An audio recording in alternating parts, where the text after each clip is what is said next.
Bonjour à tous, on se retrouve aujourd'hui pour une nouvelle présentation aujourd'hui d'une tablette de chez Cube. Ça fait un moment qu'on n'avait pas testé.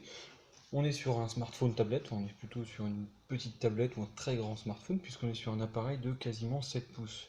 Donc qui répond au nom de Cube T6, qui est un appareil 4G, très abordable à moins de 130 € dans la boutique Android, donc pas mal, on va voir un petit peu tout ça ensemble. Alors, au niveau du design, ça reprend exactement le design de la T7 qui était sorti il y a quelques mois.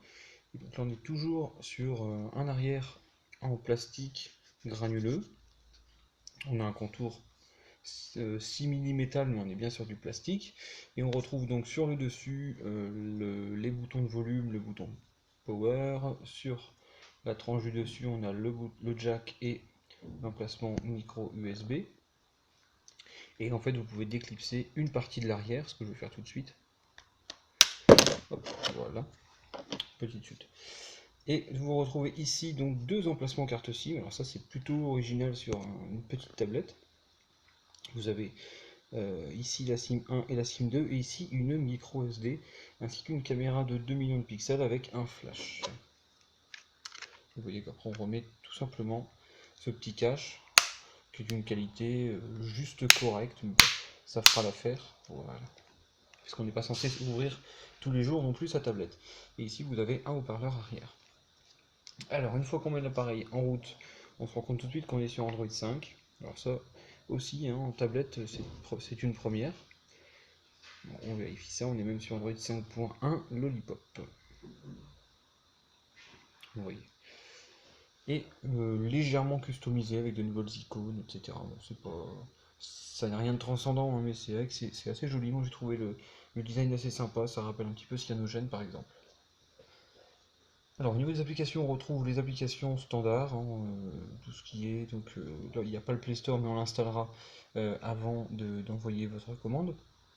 Mais sinon, on est vraiment sur une petite tablette, tout ce qu'il y a de plus normal, avec, vous aurez donc les services Google, la caméra, l'agenda, etc., les emails, et forcément, donc, comme je vous disais, le Play Store. On peut envoyer des SMS et appeler aussi avec cet appareil, même si c'est une tablette, vous avez bien une application de téléphone qui vous permet ici de passer vos coups de fil, exactement comme un smartphone. Alors, au niveau des performances, Antutu va nous donner les performances avec un score de un peu plus de 20 000 points, c'est pas énorme, mais bon, je vous le rappelle, on est sur un appareil très abordable. Alors, qu'est-ce qu'on retrouve à l'intérieur? On retrouve donc Android 5.1, processeur MediaTek MT 8735M, accompagné de la puce Mali T720, un écran 1024 par 600, ça c'est pas énorme, mais bon, faut pas me dire au prix que la tablette est proposée, ça fait vraiment pas très cher. Et c'est normal qu'on ait quelques concessions techniques. On a 1 Go de RAM et 8 Go de mémoire interne. Le processeur est un quad-core 1 GHz, compatible 64 bits, donc ça aussi c'est une très bonne nouvelle. Et le duo de caméra fait 2 millions de pixels à l'arrière et 0,3 à l'avant, donc c'est vrai que la photo, vous verrez tout à l'heure, c'est pas ça du tout. Le 3D Mark, alors j'ai fait un screenshot, les performances sont à 1600 points, c'est pas énorme non plus. Ça fera l'affaire, on va dire, on est vraiment sur un petit appareil, et de toute façon vous pouvez le voir, hein, l'appareil est vraiment fluide, donc c'est pour ça si vous ne faites pas des jeux intensifs, c'est un appareil qui peut très bien vous convenir, si vous recherchez un très grand écran ou une petite tablette. Alors la photo, alors j'ai fait une photo standard, bon, vous verrez que c'est pas ça, hein, mais bon, on est vraiment pas sur un appareil qui est fait pour ça. La photo, dès qu'on zoome un petit peu, c'est vrai que c'est pas terrible, ça pixelise pas mal, après c'est avec 2 millions de pixels, c'est de nos jours très très juste. Sinon c'est correct, on va dire au niveau de la qualité globale de la photo. Et enfin la vidéo, pour voir un peu la qualité de l'écran. Alors je vais mettre la vidéo habituelle, même si je vois que Cube en a rajouté d'autres. On va mettre un petit peu de son.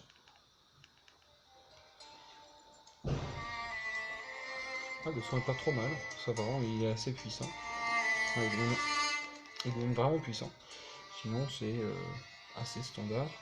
L'écran par contre est pas mal, hein, la résolution est un peu basse, c'est vrai que ça se voit un petit peu. On voit qu'on n'est pas encore sur une dalle HD complètement, mais c'est vrai que le rendu, couleur, contraste, etc. pas trop mal, hein, c'est pas mal. Il faut se rappeler quand même qu'on est sur un appareil très très très abordable. Donc ça c'est vraiment, c'est très correct. toute façon, c'est un appareil qui sera vraiment correct. Alors, est-ce qu'il y a une autre vidéo fournie par Cube? Oui, il y a celle-là, visiblement. Voilà, c'est pareil, hein, on ressent les mêmes problématiques, c'est-à-dire la résolution qui est trop basse, mais sinon, c'est quand même plutôt bien. Ouais, le contraste, la luminosité, tout ça, c'est pas mal. Donc on est sur un appareil plutôt correct. Alors je voulais juste le comparer un petit peu en taille pour que vous voyez un petit peu, pour ceux qui cherchent un grand téléphone, voir un petit peu ce que ça fait par rapport à un smartphone de 5 pouces 3. Vous voyez que là, ça fait quand même beaucoup plus grand. Ça fait quand même beaucoup plus grand, hein. Donc c'est vraiment un achat raisonné. C'est-à-dire si vous cherchez vraiment un très grand téléphone ou une petite tablette, c'est un appareil qui fera des heureux. Mais c'est assez grand. Après bon, si vous vous demandez la question qu'on me pose régulièrement, c'est est-ce que ça rentre dans une poche? Une grande poche, oui, mais sinon c'est pas forcément très lourd, c'est pas forcément si encombrant qu'on le croit. Voilà. Donc je vous dis à bientôt pour une prochaine vidéo, et puis vous pouvez retrouver donc la Cube T6 dans la boutique Phoneroid.